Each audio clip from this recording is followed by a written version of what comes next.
I've been cooking in LA for the last decade.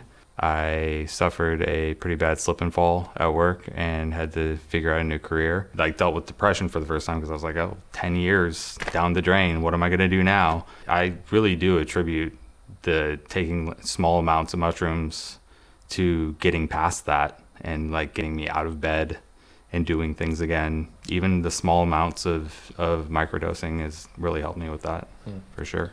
So I grew up in Oakland right next to Berkeley with parents who were part of, the love movement and had a more open mind to all that kind of thing. So I was never really afraid of it. I was diagnosed with anxiety in my early 20s and I went to therapy for it. Talking to somebody did help, for sure. Therapy helps. And I think that if there had been more of a guided sort of therapy, like with something that helped me open up my mind to the ideas and gain that perspective, it would have been much more helpful. And I wouldn't be, finding that 20 years later.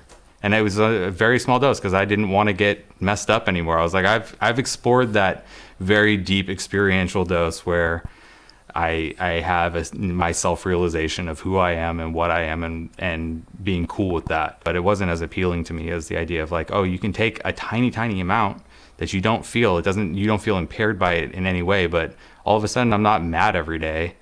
Things sort of just roll off. I'm not anxious. Yeah, I think that perspective is something that is hard to gain with just the tools of therapy.